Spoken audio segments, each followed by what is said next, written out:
My name is Benjamin Labi, and I'm the head of the communications unit at Regent University College of Science and Technology. And it's an honor to serve as the moderator for today's webinar. And today's webinar is part of a series called the Mind and Heart series, which is a special webinar series dedicated to promoting mental health and emotional well-being.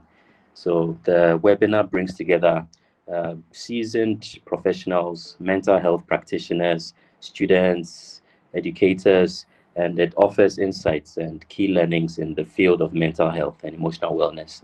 So the series covers everyday issues related to mental and emotional well-being.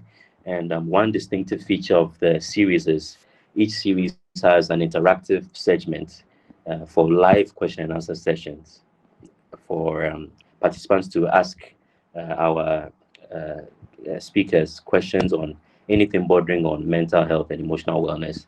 And the speakers would also attempt to answer your questions live. So for today's session, we are privileged to have as our speaker Dr. Martin Gameli Akakpo, who is the head of the Department of Psychology at Regent University College of Science and Technology. And the topic for discussion today is the internet and mental health, staying on the safer side. That is the internet and mental health, staying on the safer side. So our speaker will speak for 30 minutes roughly, after which there'll be a 10-minute question and answer session. And if you have any questions, you can drop your questions in the chat box.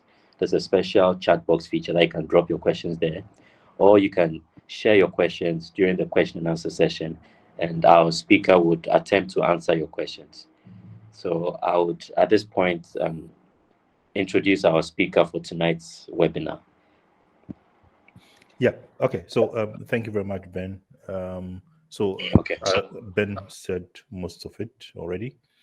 And in terms of my technical field, I am in Ghana. I am an educational psychologist, but I trained in a field called media psychology, with focus on education. That is the use of technology and all other forms of communication in education, how that can be used to influence human behavior. So if it's social media, for instance, how does social media influence human behavior? What happens on YouTube? What are people doing there? So those are all important things. Today, we are going to talk about the internet and mental health. Just before everyone joined, I mentioned something. If you go to church, school, your house, wherever you are, you learn something, but things can also go wrong. It doesn't matter where we are. So for us, we are human beings. These things can always happen. Therefore, the internet is another place where things that happen physically can also happen. We communicate on the internet. We exchange messages. Maybe you've heard of the term cyberbullying before. If you've not heard about it, you can try to read it up. It's a big issue where in some countries there were even some rules about exposing your likes on Instagram, because some people were chasing likes on Instagram, and in some countries it was leading to some cases of suicide, because if you don't have enough likes, or people are not following you, then some of the young people get into depression, and then things happen. So there were even cases where there's this, I don't know if you heard of this, there was something called suicide challenge. Did anyone hear of this one? Maybe you can look it up, but it was mostly in Asia, where some young people would video themselves committing suicide, then other people would follow, right? So some of these things happen. You might see them as isolated, but today we are going to show you even the minimal forms that would let you understand that it is not so isolated. So the first thing is, we are going to look at, first of all, we staying between fake and being fake and real online. You know that there is this YouTube video. If you check YouTube, there's this YouTube video where there are two dogs, one standing, they're each standing behind a gate, but they can see each other. Then when the gate is there, they are really barking. But as soon as the gate moves, everyone is afraid and everyone is calm. It's a similar thing with social media. Some people don't have their images there. Nobody really knows them. So when they go there, they can comment in ways that might sound rude or bold, but when you meet them, it's not the same. That's one aspect. We will also look at peer pressure online, and we will look at some lifestyles, especially on YouTube. So if you want to look at fake and reality, we can tackle it from one big point, that is being able to accept reality. That is what gives someone a strong personality on social media, such that you are likely to stay on the safe side. If you accept reality, your reality, the reality around you. Okay, you are a student or you are working somewhere, and this is how much you earn. This is what you can do. This is where you go. This is where you want to go. Straightforward. Rather than getting into some kind of competition with people where you cannot fund your competition, or you don't have the capacity to deal with that competition. So the competition on social media is real. If you've not noticed, there are people who post on social media, but the rest of the day, something opposite is happening. So, for instance, if you are really stressed up or depressed, you can smile a little bit, take a photo of that, post it on social media. Everyone thinks everything is fine. Then the other people get into the same kind of mood, and when they are sad, they are worried. It's normal to be sad sometimes. There's nothing wrong with it. It's normal to be sad. It's normal to feel stressed. It's normal to feel tired after sitting in the trotro for 1.5 hours. It's normal to wake up in the morning and wonder what you're going to do today or what you're going to eat. It's also normal not to have money.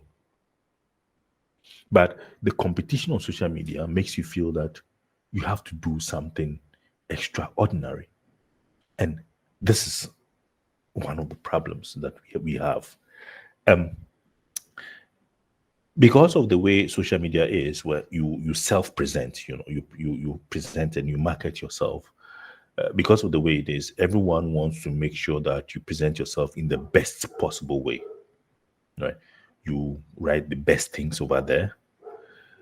But if you look at the way social media started, especially from, there were some in the past before Facebook, but Facebook was the first real thing that happened.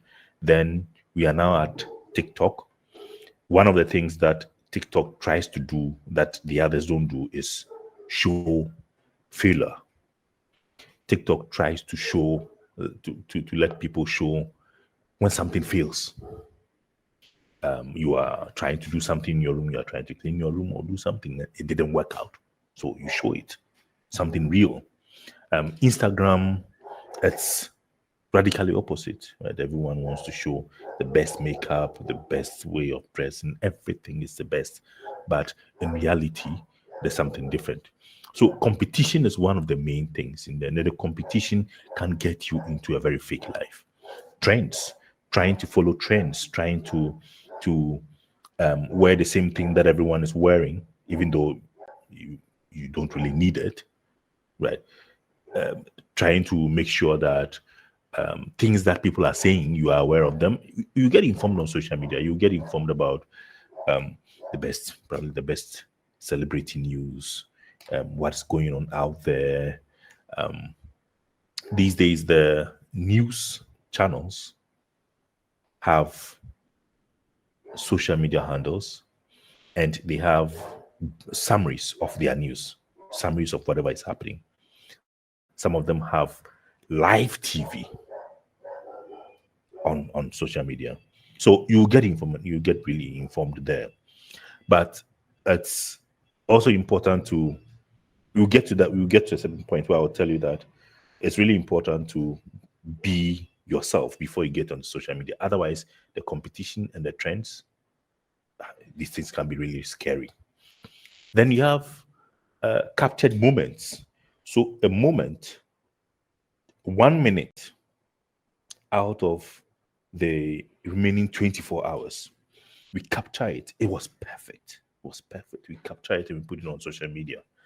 A friend comes there, and you were a student. Today, when you were going to school, it was difficult to find money to take transport. The school fees, you have to pay school fees, and it's really difficult. You are struggling. You are expecting some money tomorrow. The person told you it's not coming tomorrow, it's coming the next day. But on social media, a friend of yours is wearing gold chains, and there are all sorts of nice pictures. They are taking, they are posting pictures of, they were in moving pic the other time. They are now in Kempinski. They are now here and there, and you are like, okay, what is really happening to me? They are simply captured moments. Captured moments are not a true reflection of the entire day. And these days, the ladies know what I'm talking about. When you go to a place, when you are going for a wedding somewhere, or you are going to a restaurant somewhere, what they would usually do is that they would put 2, 3, 4 dresses in the bag, go there, change, and take multiple photos. Then you post one this week. Then you wait for 2 weeks or 3 weeks, maybe after several months, you post another one. So all that happens in these cases is that the people capture the moments, and you might assume that this is the reflection of whatever is supposed to happen that day. But it's not really true, because it's simply a moment. It's not the reality. And if you rely on these things, it means that you'll be making decisions, permanent decisions, based on something fake. Then you have these skits. Those who watch these skits on Facebook, and I think some other TikTok also has it. There's a trend in there that is really risky, and I think everyone. So these skits these days, these skits are based on, a lot of them are based on something fundamentally rare. Who completed university last, I don't know, month, rents a house, and in it you have a 20,000 city couch. You have really beautiful, worth tens of thousands.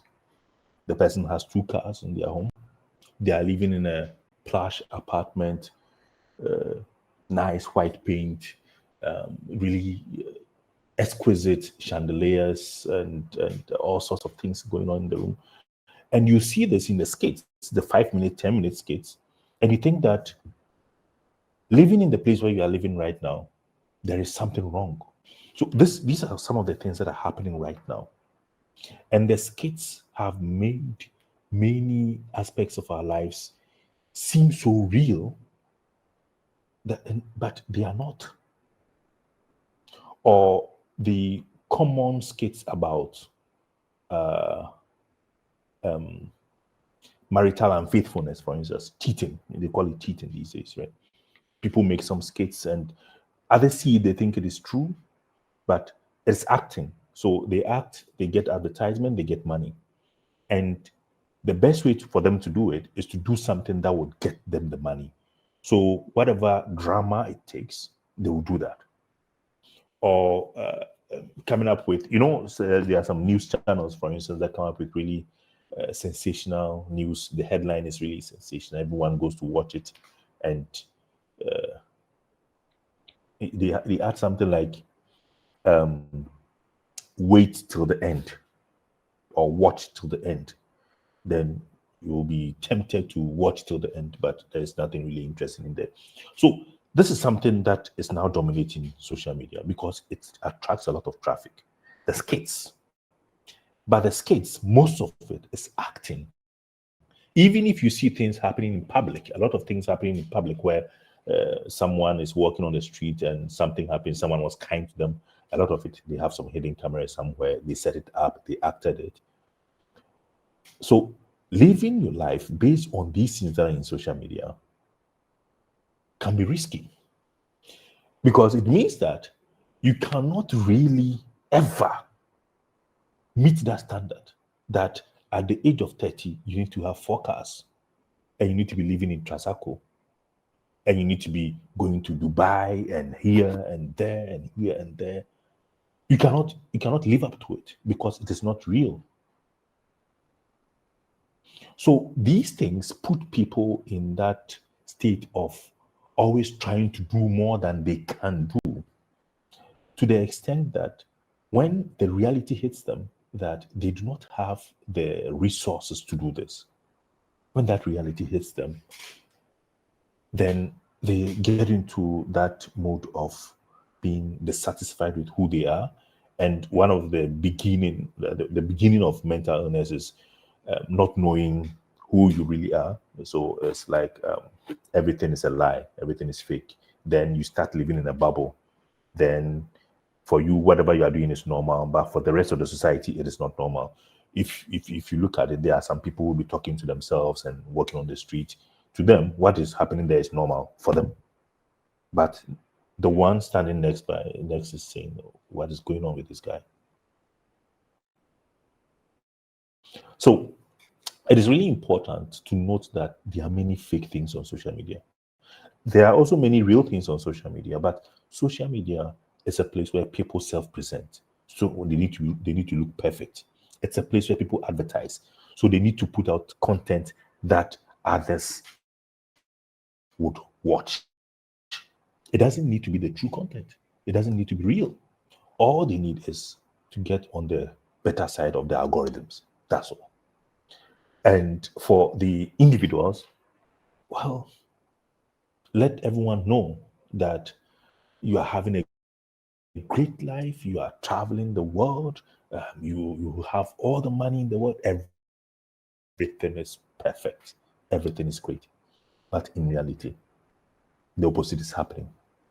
As I said, it is normal to be sad sometimes. It's normal to be happy sometimes. And anyone who tells you that if you are sad once a week, there's a problem, then don't believe it, because you need to know sadness to understand what the opposite side is. And these things are emotions. They are basic emotions. Without emotions, like I've been telling my students, without emotions, we will die in seconds. Emotions, fear is an emotion. It tells you that don't go and cross the road when the light is not turned on. Disgust is an emotion. It will tell you that don't go and fetch water from the drains and drink it. These things are emotions. We feel them sometimes, and they make us survive. So there's nothing wrong with being sad sometimes. There's nothing wrong with being happy as well. There's nothing wrong with seeing something disgusting. They make you survive. So that fake and reality, those two angles are really important, and you need to really stay on the real side, which is about you and what you can do, and being realistic about it. Before I go, any questions? Ben, can I continue? Yes, sir, you can continue. Okay. All right. So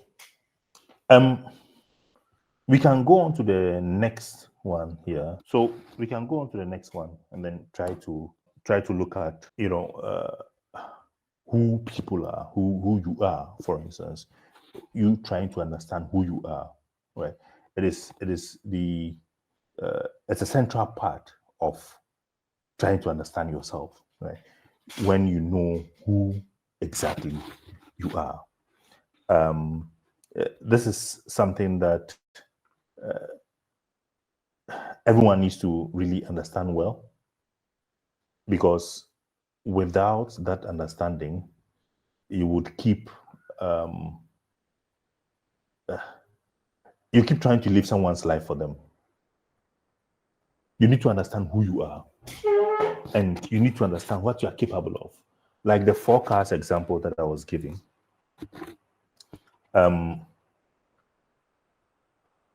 If you know very well that when you are doing national service, you are not getting hundreds of thousands of dollars to go and buy forecasts. If you know very well where you come from, you know very well what you can do and what you cannot do, you will not try to do whatever it takes to get those forecasts, because you know that, come on, that's not a realistic objective.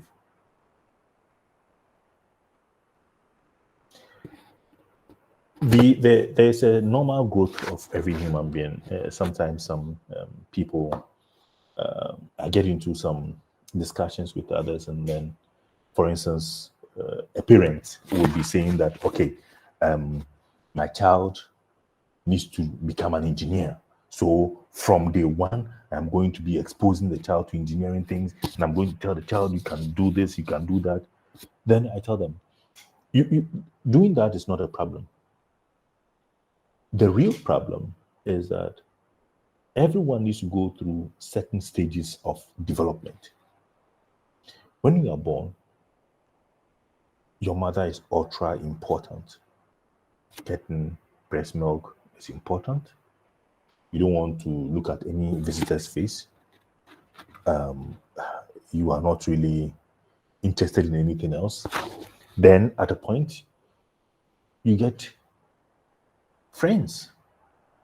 When you are with your friends and your parents come calling, they are disturbing you. Then at a point, you get a best friend. You do everything with that best friend. Then at a point, you become a teenager. You get multiple friends, and you will be learning things from them. You don't want to listen to what your parents are telling you. Then you get a girlfriend or a boyfriend. That person becomes most important. So there are stages, and through all those stages, we face challenges. Once we overcome those challenges, we move to the next. So everyone needs to go through those stages. For that reason, when you're on social media, those who are most likely to survive on social media and not have it affect them too much are those who have gone through these stages, these normal stages. It doesn't always happen for everyone at the same place, but children go through certain stages, and the teenagers have their stages as well. But in the end, if you go on social media, you know what you are capable of. You are not going to be intimidated by fake content. There's a lot of there are so many fake things on social media. That is established. There are many real things there as well. But for you to change your behavior, you need to understand what is necessary for you, what you need. Peer pressure on social media is a big issue, not just in Ghana, but in many parts of the world. In many parts of the world, it is a big issue.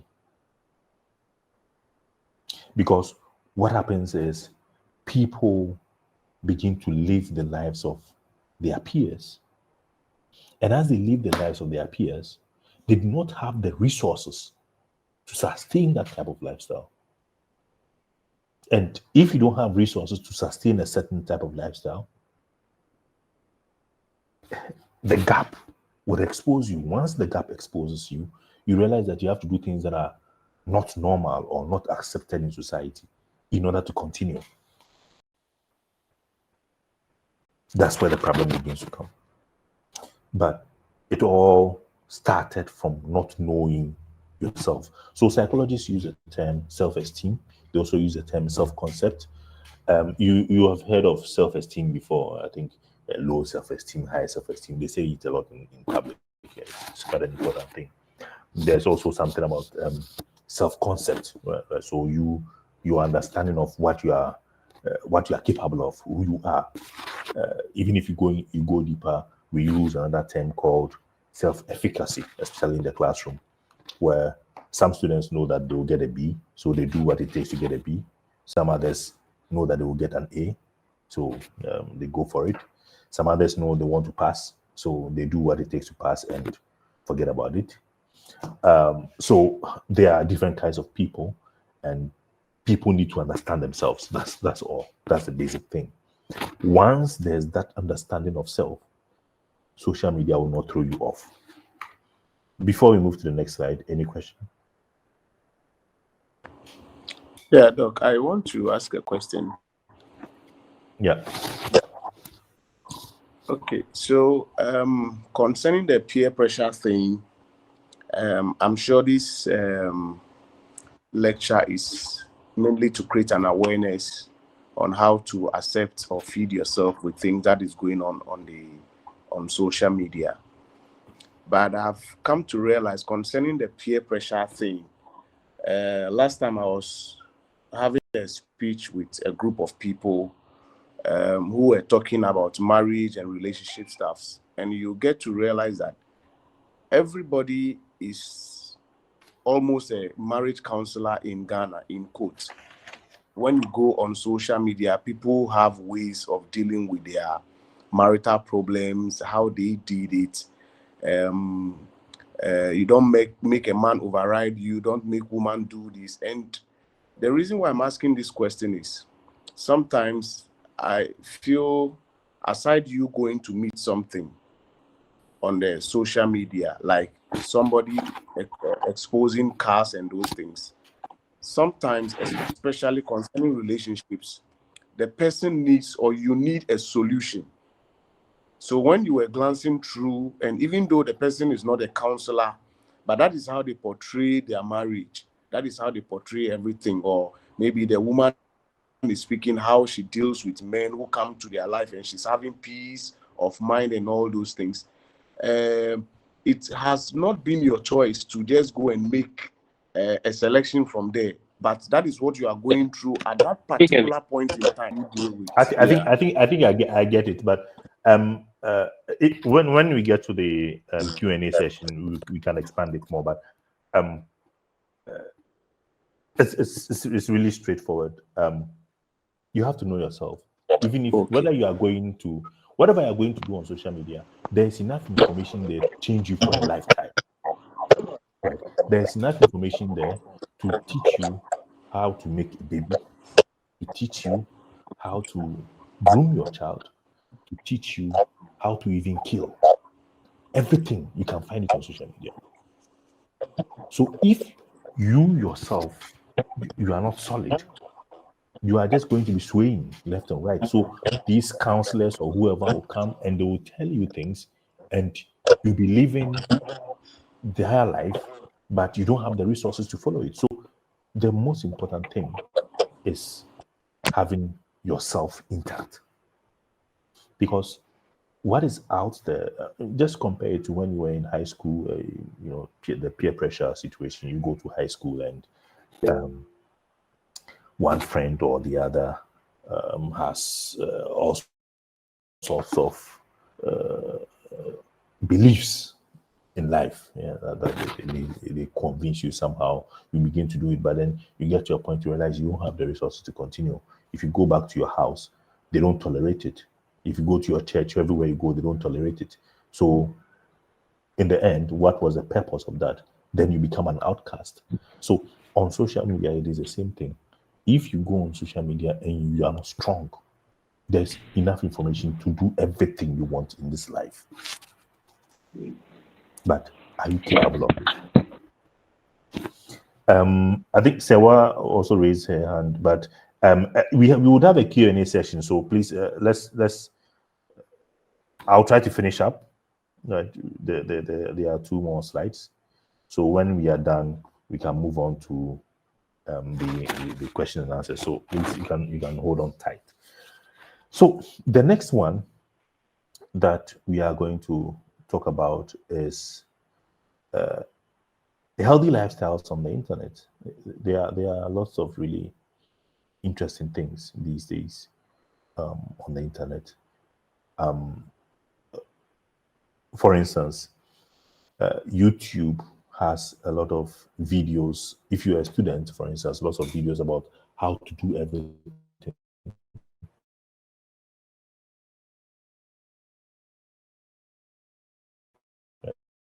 How to do things. Even if you are moving to a new house and you are looking to show you how to do it. If you want to build a house and you want a plan, a building plan, how it looks like, you can go on Pinterest, you'll find it. If you are looking to sew a dress, the best dress you have ever had for a birthday party, go on Pinterest and type the designs. You see a lot of them there. So the things are out there on the internet. YouTube is really good.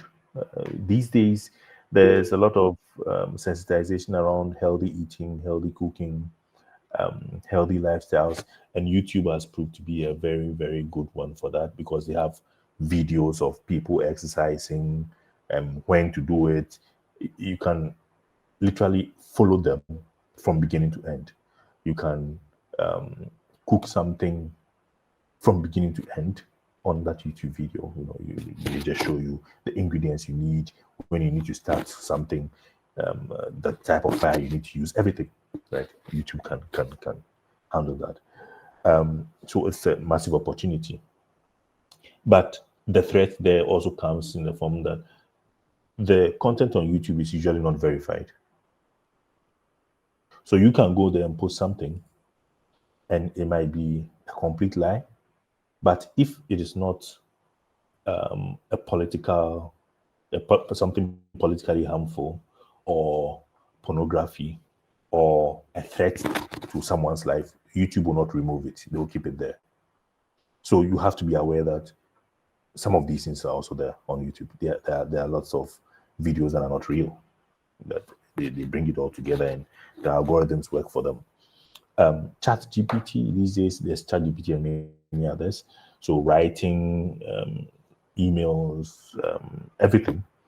ChatGPT can also help you frame it well if you have the right tools to do it. Because if you write some things, sometimes you would write an email. I saw that once. Someone wrote an email, and part of the email had a sentence saying, "I am an AI model and I cannot answer this question." It was in the email like that. Because the person went to post the entire, they're trying to translate something. They posted the entire thing over there. And in that original text, there was a certain sentence that was not really dictionary sentence, but really something for the streets. Then it came up that way. They didn't check it. Then they put it over there, right? So those are some of the things that you should know before you can deal with ChatGPT, for instance. Google too has everything. You can Google everything. These days, when my students know, they say we've been having lots of conflicts over this. You want to know, for instance, the temperature of Ghana right now, the temperature where you are right now, and then you don't know. You can go on Google, you type weather where I am or temperature where I am, whatever it is, you find it. You find so many things. Your street name, even your house, you can use satellite to check your roof. If you go on Google Satellites and they have updated video and images there, you can see everything there. TikTok, it has a lot of skits about how to do things, and also skits about very fake things. So all these things are opportunities, but they are also threats. Because it's not like a library where the librarian would check every book that is coming there and then approve that, okay, this book is good for that subject, that book is good for that subject. It's not that way. On the internet, everything will be pumped over there. Everything is there. No one checks. It's even these days that they are becoming highly sensitive because of the politics between the East and the West. So they try to remove information about their opponents, and then they call it hate speech or whatever. They have some terms they call. But from some of us, our technical perspectives, you would just realize that it is someone's truth is someone's lie. So they are just having conflicts over that. But in general, and for everyone here, it's important to understand that all the information that is on the internet could be an opportunity and it could be a threat at the same time. So the question is, what do you have to do? Don't try to live beyond yourself. Those who have done some abnormal psychology or have read a little, maybe you've even watched some DSTV series about people who had mental issues and all that. You've seen some things. Living in a fake world is not far away from anyone. It can happen today, it can happen tomorrow. Living in a world where you think that your parents don't deserve you, it's not something that is far away from you. Social media can make it real. It can make you think that you should have been born in the royal family of Qatar. Social media can make you think that way. But you have to look back and look at the reality that you have, the advantages that you have, the opportunities that you have. So self-concept is really important. Fake lives will really worsen your stress because it's difficult to maintain it. It's difficult to keep up. And you would always have to be doing something to try to keep up. That is why it's really important to always keep it real and simple.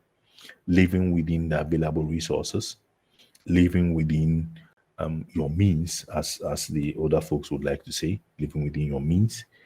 And when on social media, interacting with people is good, getting informed about things that are happening all over the world is good, is excellent. But there are lots of fake things there. People are even getting arrested for fraud and all those things, and you can see that on the internet they were really great, and they were telling people, even preaching about how to pray for money to come and all those things. And when the truth came out, it's like is the opposite of that. So we are living in a time where people have lots of fake content on the internet, and we have to be skilled to avoid it. One of the most important skills that I think every person needs right now is what you would call digital information literacy. So digital literacy and information literacy. So digital literacy, knowing how to operate the computer, the software. Information literacy, knowing how to verify information, as simple as that. Knowing how to verify information, knowing that, okay, this thing I can verify and be sure that it is fake or that one is real. So in summary, it's all about making sure that you know yourself before you go to social media. And once you get onto social media, you don't allow things to put you under pressure. Thank you very much. Over to you, Ben. Thank you very much, Doc. I think that was a very, very, very insightful and I must say timely presentation. And I took down a lot of notes. One of the things I captured was when you said that sadness is normal, and it takes sadness for you to appreciate happiness. That's one thing I took from your presentation. And also a statement you made on captured moments not being a true reflection of a day, and that you have to realize that things aren't always the way they seem, especially on the internet. So thank you once again, Doc. So at this juncture, would dive into the question and answer session. So if you have any questions on Dr. Akakpo's presentation, questions on the topic, which is the internet and mental health, you can share your questions. I think during your presentation, I saw Sewa's hands up. Yeah, it's Sewa, up. if you can hear me, you can, okay. So you can ask your question, please. Yeah. So I think so. I can go on. Yes, thank you. Thank you very much, Dr. Akakpo, for this awareness. It's timely, especially as our kids are growing. Yes, and then I realized that you mentioned a very profound statement that as the children are growing and going through all the developmental stages, they get to a point where, as a parent, they are not interested in even your conversation. So in this case, as you have prompted us, how can we penetrate through and explain some of these to them, because now all their focus is on their peers and their girlfriends. So I need an answer to that. That's number one. And then I want to, if I heard you well, that some of these ads they are showing are not real. They are sketch. My question is, what is the essence of this deceit? I just want to understand. Thank you. I'll start with the deceit. If you have a channel on YouTube or on Facebook where 1 million people watch your videos, someone will come and see you and say that, okay, you know, I make tin tomatoes, or I make powdered milk, or this or that. So I really want you to advertise my thing for me. So in your skit, use the product in your skit, and 1 million people will see it, right? Or sometimes in a YouTube video, pause the video and talk about the product, and I'll pay you for that, right? That's mostly the case. But then for some other people, it's simply a matter of being popular. Some people run their shows like that. They want to be popular. They want to be. Please, do they get paid? Because I've heard it being said that the more viewers and more whatever you have, many people get paid for it. Sorry. Many people get paid for it, but then some other people also simply achieve a status on the platform where they are something like influencers. And once you are an influencer, people will come and see you to advertise their products for them. So for instance, if you go to Europe, influencer marketing is a very big thing. The big brands, Mercedes, BMW, Renault, all of them, they go and see influencers, Instagram influencers and other people. They go and see them and tell them that, drive this car. And let your 10 million people see it. So when the 10 million people see it, then everything is nice. So there could be a couple going through a nasty divorce. They will not say a word to anyone. They will continue to let their viewers watch everything until there's a divorce settlement. And then you see that, okay, there has been a divorce. Wow. Once there's that divorce, most people stop watching the channel. That's a lot of money lost. There was an issue last year of a couple, I think, I don't remember their names, a really beautiful couple. They had a child and the guy committed suicide. And people were wondering what was happening, because about a week before that event, they were online and everything was really nice and all that. So it's about money. It's a really important thing to understand, right? So if you want to show videos about how people are telling you to dress properly in school and you dress well, and nobody's going to watch it. You have to make a video of someone going for a wedding, and on the wedding night, their ex-girlfriend or ex-boyfriend came to see them. Then they had sex on the wedding night or the day before the wedding or something like that. And then there is some drama out of it. Millions of people will watch that. So what would you do if you are someone who is looking for that money? You will do whatever it takes. So that's one of the things there. Okay. The other thing is moving focus from peers, moving the kids' focus from peers. Sometimes, it comes back to one point. The children should have a very good self-concept and self-esteem. They should know who they are.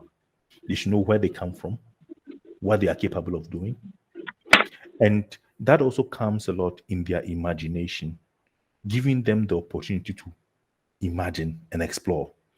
The classic thing that people do is to read storybooks. The classic thing that they tell people is that you should be reading storybooks. I don't know whether they still read storybooks these days, but storybooks allow you to get into a world of abstraction. And then when you come back into reality, you compare the two and you realize what you can and what you cannot do, or you realize how good something could be or how bad something could be. So in the olden days, that is how they allowed people to step into these forms of imaginations that are really important for the development of the mind. If the child doesn't have a good self-concept, you can't do anything about it. They have to face their own difficulties. When they face their own difficulties, maybe to work out, maybe not. I don't know. It always depends on the circumstances, but everyone needs to develop. Everyone needs to grow. I don't know if I've answered your question, Sarah.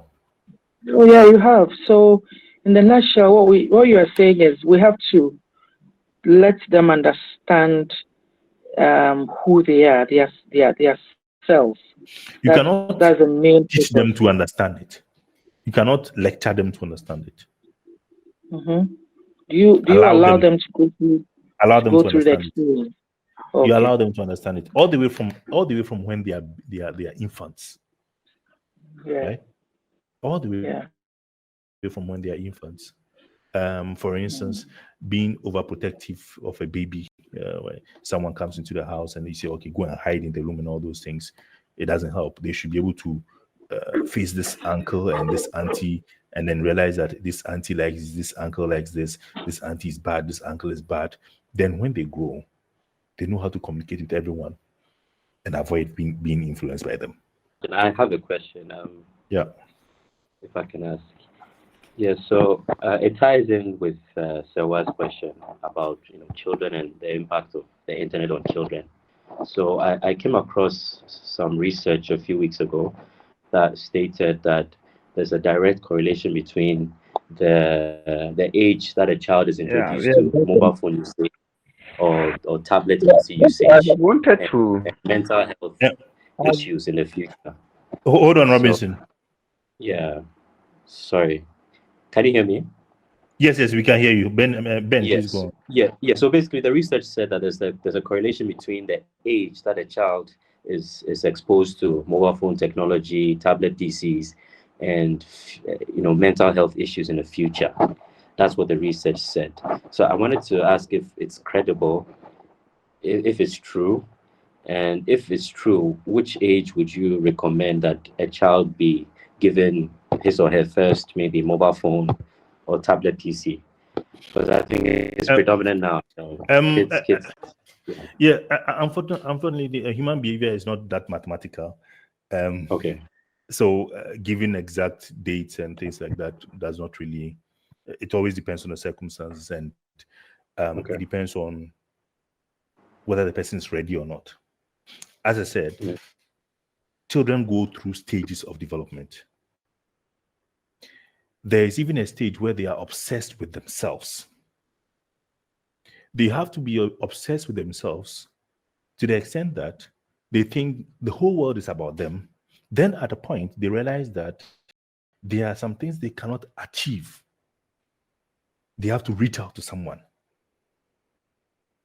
So then they start developing that ability to communicate with other people. So the thing that the parents are, I'm aware of this discussion. So in the literature, there are many discussions about it. Some say you should expose them early. Some say you should hold on. So whether one side is true or not, I cannot stand on any side. But there is this discussion going on. And in some countries, I think the US or one of these countries recently, they came up with, so in one of the countries, they came up with a rule that the social media accounts of anyone who wants to use social media should be at least 15 years, right? Because now the 13-year-olds and the 14-year-olds are on social media, and some of the social media sites allow them to register. Of course, you have to add your parents' email or something to go and do some verification, fine. But Some people are trying to bring some of these rules to make some things a bit more certain. But all that is happening is this. There is that fear that when the children go onto social media, they lose themselves. So how do you solve it? You cannot prevent them from going on social media throughout their lives. At least when they become adults, they'll go there. But what if by that time they still are not really confident about themselves? So it's all about building the self, the person knowing what they are capable of, what they are not capable of, the resources they have, what they can do to get more resources, even if it's possible to get those resources, because sometimes there are some things that are not possible. There's nothing we can do about it. Some things are also possible. I mean, the current media thing where people will tell you you can do anything you want to do and you can reach to the heavens and things like that. It's nice, but we have to understand what we can do and what we cannot do, because trying to do what we cannot do also exposes us to mental issues. We have to know the resources we have, the resources we can get, and how we can use them. I think these things are fundamental, and children also need to understand them. If you are 5 years old and you don't have a bike, but all your neighbors have a bike, but your parents are really struggling to make ends meet, it's really wonderful if the child understands that. But it will be difficult for them to understand it if they are told. You have to experience it. You have to experience some things that, okay, I want this. I want a book for school. That is also important. I want the bike. So I have to choose now. So some things they will discover for themselves. Some things they will be told, but maybe it will work, maybe not. So it's all about the self, having that strong self-concept. Yeah. So Ben, that was my answer. I hope it was satisfactory. Yes, sir. Thank you very much. Okay, so Robinson, are you ready now with your question? Yes, please. Please proceed. Yeah, doctor, I want to know this. Is there any psychological implication of the too much use of internet? Because nowadays you see a lot of madness going on over there. Is it? If you are referring to social media, too much use of social media, too much these days, some people define too much as spending more than our productive hours there. So after the Second World War, that's too much use may also. Okay, yeah, I understand that. So after the Second World War, in most countries, productive hours were 8 hours, so 8 hours a day. Most places they will say that you can work 8 hours a day. Some people work more than that, some people work less, fine, but the standard was 8 hours. In some countries, they are defining it as those who spend more than the productive hours there have a problem. So some of the, not countrywide, but in some states, they try to legislate to say that children cannot spend a certain number of hours on social media. So if you go on Instagram, for instance, in some countries, it will log the number of hours, and at a point it will sign you out that you spend too many hours there. The fear there is mostly about people not having enough time for themselves and those around them. So they rather live inside the internet. And that is also a risk, because if you are weak and you are living inside the internet, as I said, people will influence you in such a way that you don't have the resources to match up, but there's really nothing you can do about it. So that is an important thing. As I said, there are many opportunities and threats on the internet. Specifically, right now we speak about social media. Right, there are many opportunities and threats there. So the word too much, I cannot define it now, because it always depends on the person. So if you are strong, the strong person who knows themselves, who knows what they are capable of, when they go online, and they see many of these things happening there, they can withstand it. They can watch all the skits about how people have gold chains on their necks at the age of 15 and how they have bought 5 cars at the age of 20, but they still know that at this stage they cannot afford a bicycle, and it's absolutely fine. Yeah, so Ben, I think Robinson, I don't know if I've answered your question, but we can move on to the next question now. Okay, so I saw Francis with his hand up at some point of your presentation. Francis Kodia, if you can hear me, you can ask your question. Francis. Okay, so it seems he's no longer on the call. Okay. Okay. All right. So I have another question, Doc. You touched on it briefly during your presentation, cyberbullying, and there's social media has opened up, the opportunity for people to share ideas, to share their views on different issues, and I've seen that there's this rising incident of cyberbullying and hate speech, and people, some people that they call trolls, dropping comments, very acidic comments sometimes on people's personal posts. And so I wanted to know, how do you deal with trolls or people that violate this freedom of expression? And yeah, how do you deal with them? Do you block them? Do you respond to them? With the same level of violence that they mete out to you? How do you deal with them? And I'm sure yourself. There's a mental effect, a psychological effect of trolls, I guess, on people's psyche sometimes, especially if their remarks are insulting and diminutive. Be yourself. That's all. That's what I'll say.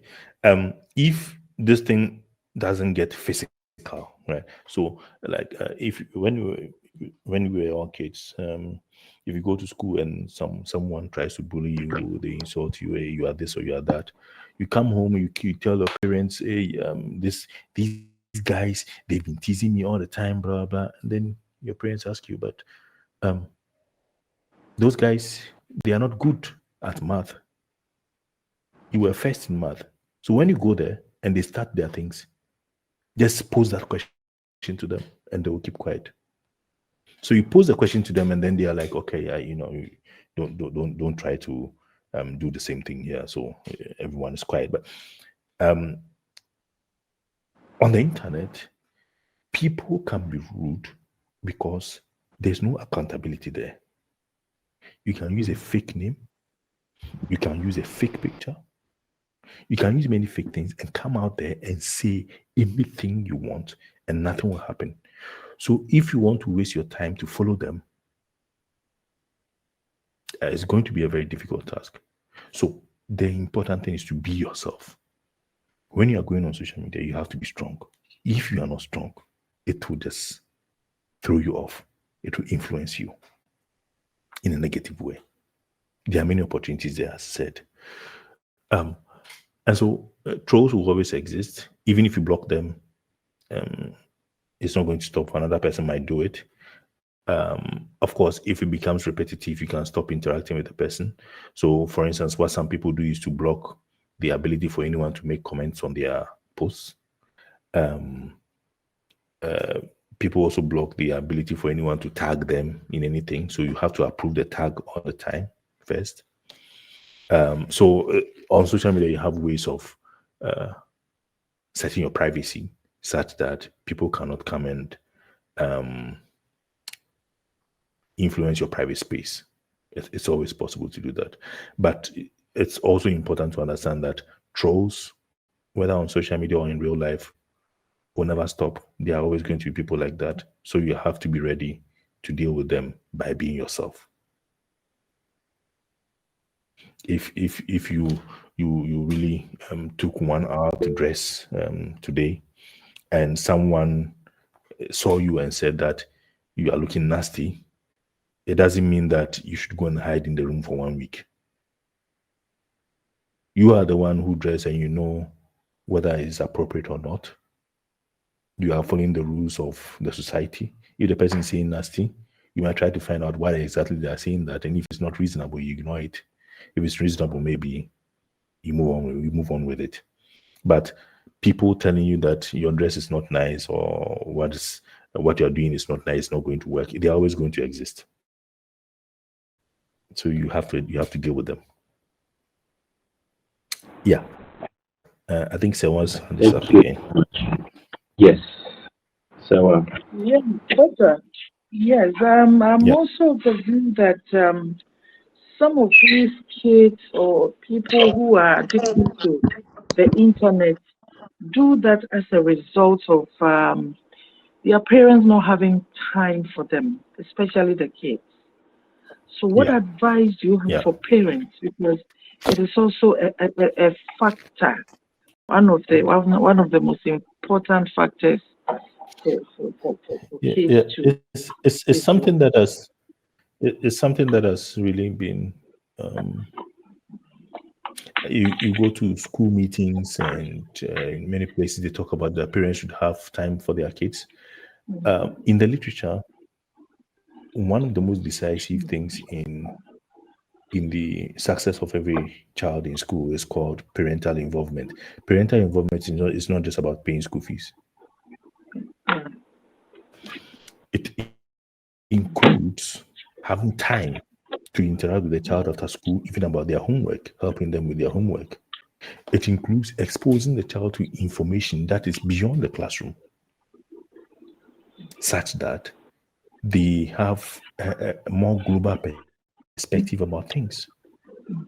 So spending time with kids is really important. It's not just spending time watching TV, but the kids also having time to develop that, develop their skills, their innovation. When you watch kids play, sometimes they come up with really wonderful ways to use the toys and things that they have that an adult cannot really understand. But that is what a child is. They want to be innovative. So if their play is all on the internet, interacting with people, then that side will be lacking. So they need to have time to play, interact with other people physically as well, face to face. Also have time for themselves. Sometimes they could be speaking to themselves. It's absolutely normal. It's fine. They'll speak to themselves for some time. Try to create a character that, okay, this is me, this is mommy, this is daddy, that is that. Then they will be trying to play the roles of mommy, daddy, and themselves at the same time. Just one person. This is absolutely fine. So they need to have time for these things as well. Even if you prevent them from going to the internet and they do these things, it's also helpful. Having time for themselves, it helps them to develop. Yeah. So how many hours? How many good hours should a parent have with his ward in a day? 1 hour, 2 hours? After I can't give you a mathematical figure, but what I can say is that parental involvement includes going through what the child studied with them. It includes listening to the child's aspirations and their view of the world. And it also includes you exposing them to the world, showing them things, showing them places, going through their homework. What did you do in school? What is the homework that is there? Are you supposed to put an alphabet here or add this number to that number? Going through all those things with them. It is important. Parental involvement is actually, in many studies, it has been identified as one of the biggest predictors of academic success in kids. Somebody having time for them. Yeah. Okay. Thank you. Yeah. So back to you, Ben. Yeah. So does anybody else have any other questions to ask? Questions on Dr. Akakpo's presentation? Questions on anything that maybe popped up in his presentation? on mental health, on internet usage, and its impact on mental health. I don't want to dominate this conversation, but I have so many questions from you. Okay, I see Princess's hands up. Princess, you can ask your question, please. Please, can you hear me? Yeah. Yes, we Yes, can hear loud you. and Please go ahead. you can proceed Yeah. to your question, I please. want to, I want to ask, how do you know signs of a suicide? Because like now it's like the suicide cases are increasing. How do you know that someone is having that intention, okay, to commit suicide? So that's just what I want to know, so that you can help the person. Ben, did you discuss that with Dr. Fiaba? Yes, actually, there will be a separate session on suicide awareness and prevention with Dr. Mabel Yeah. Otigwedi. That will be on Yeah. the 14th. So the details will be Okay. shared, Princess. Yeah. Okay. Yeah. Okay. That session Yeah, so will I be think Princess, you dedicated can to hold all things on to suicide that. awareness. And, Okay. yeah. Thank Yeah. Okay. Yeah. All right. Okay, so I think time is far spent. Doc, I'd like to say thank you so much for taking time off your schedule to share all these insights with us. It's been very revelatory, very insightful, very timely, and very relevant to the times in which we live in. And I'd like to say thank you. I believe uh, I have taken so much from this conversation. I believe I speak on behalf of many of us when I say this. So thank you so much, Doc. And so, ladies and gentlemen, this is where we conclude today's webinar. It's been very insightful. We got the opportunity to hear from Dr. Martin Gameli Akakpo, who's the head of the Department of Psychology at Regent University College. So thank you, all of you, for connecting from around the world. And you've been Thank you. amazing participants. You've been amazing participants. All right. So the next session of the Mind and Heart series will take place on April 10th. And speaking will be Dr. Evelyn Owusu Roberts. And Dr. Roberts is a clinical psychologist and faculty member, also with the Department of Psychology at Regent. And the topic of discussion will be healing from trauma, strategies for coping and moving forward. Healing from trauma, strategies for coping and moving forward. And that will be um, on the 10th of April. The 10th of April. So thank you so much. And I'd like to end with this quote I came across a few days ago by Dale Carnegie. Um, Simply, it's knowledge isn't power until it's applied. We've heard so much about knowledge being power, but Dale Carnegie begs to differ. He says knowledge isn't power until it is applied. We've received so much insights, so much knowledge today, and I hope would put this knowledge into practice to create awareness about mental health in our various circles and to improve on our day-to-day lives as well with these insights that we've acquired today. So my name is Benjamin Labi. I'm the head of the communications unit at Regent, and it's been a pleasure serving as your moderator for this webinar. So until next time, it's goodbye from all of us at the communications unit and at Regent University College of Science and Technology. Thank you so much. Thank you. Thank you. Bye. Thank you.